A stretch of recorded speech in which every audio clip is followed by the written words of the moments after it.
Good morning. The newest entrant into the governor's race is Republican Betsy McCaughey, who announced her candidacy last month. McCaughey joined us in studio last week, but our program was preempted for coverage of Winter Storm Benjamin. We're going to share that interview with you in just a second. But since that conversation, McCaughey made a campaign promise, pledging last Friday to eliminate the state income tax, saying she is collaborating with in-state experts, economists, and business experts to, quote, work on the specifics of this legislation, end quote. Now to our interview. You entered the race and you were introduced as a Newsmax host, a former lieutenant governor of New York, and it's pronounced McCaughey. That's what we should say about you. McCaughey. Give us the elevator pitch on who you are and what you want people to know about you. Well, I've been drafted into this race because so many people in Connecticut say we need an experienced, battle-tested fighter to turn Connecticut around. For starters, Hartford is waging a war against homeowners. And so I'm defending homeowners, not just Republicans, everybody who owns a home or aspires to own a home. Start with Lamont's leftist housing law. It basically says if you've spent years saving up to buy a home on a quiet street, a single-family home, you can't have that. The government's going to come in and build a big apartment building or even put a trailer park right next door to you. It's going to destroy your neighborhood, and it's going to send your own property taxes even higher than they already are. And so I'm fighting that housing law. If I'm governor, it will be a dead letter on day one. Secondly, property taxes. You know, home values have gone up 60% in Connecticut in the last 5 years.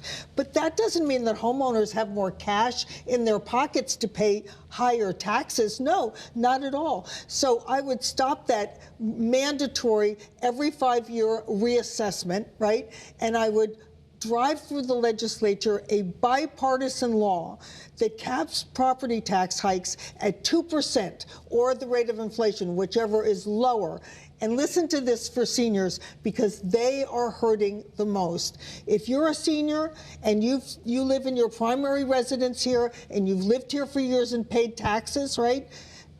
That's the end for you. You will not have to pay property taxes anymore unless you're bringing in over $100,000 a year in income. Now, what does that mean? Well, we have 403,000 households headed by seniors, 310,000 of them own their own home, and 76% earn less than $100,000 a year. So for 265,600 households in this state headed by seniors, property taxes will be in the rear view mirror.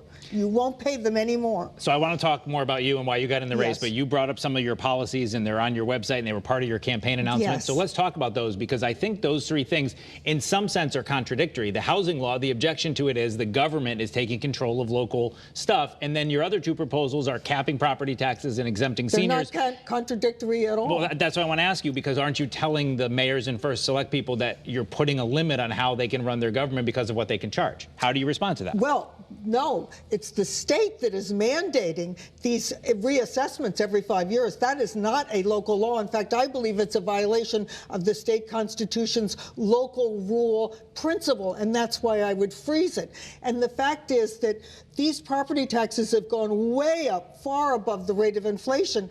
And towns are getting much more income than they should be from these homeowners who are simply not able to produce the cash. They need the relief. And let me point out that almost every state in the country has capped property taxes at 2% or so. It's legislative malpractice that Connecticut hasn't done it.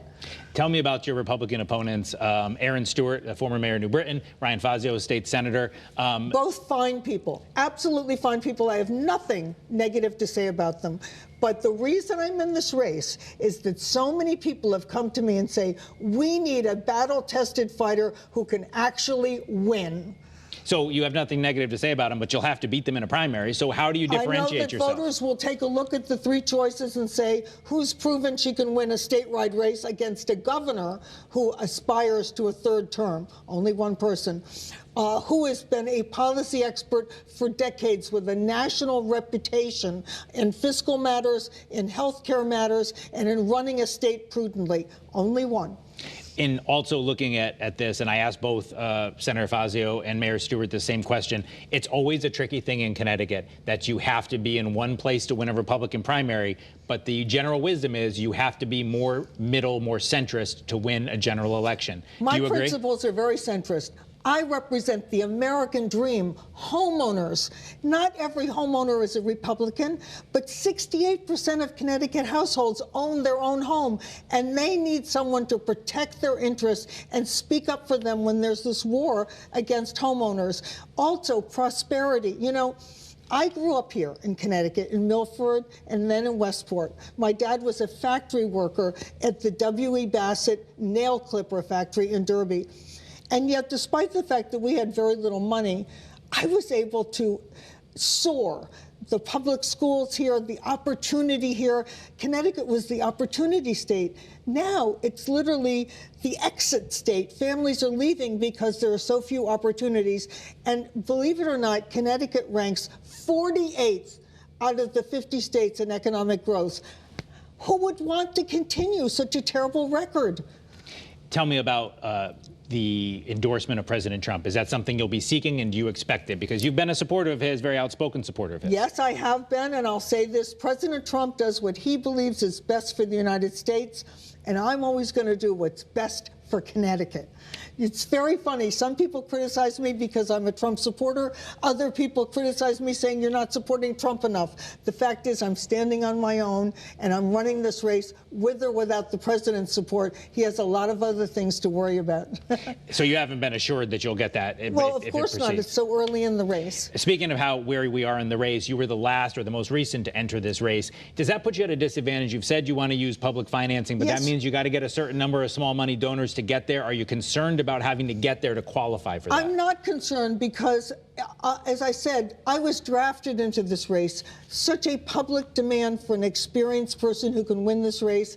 And the fact is, I know that they're going to step up and provide the funding that's needed. I'm not worried about that at all. I just want to make sure that in November, Connecticut people have a real hope for a better future. We don't want to be 48th out of 50 states in economic growth anymore. That's unfair to our kids and our grandkids. I'm raising my kids and grandkids here. I have two little grandchildren, 2 and 12 weeks. 12 weeks living right next door. Do you think I want them to move to another state? Of course not. You talked a little bit about the housing law and about some of their Yes. policies. Can you give us other examples of things you think Governor Lamont has gotten wrong?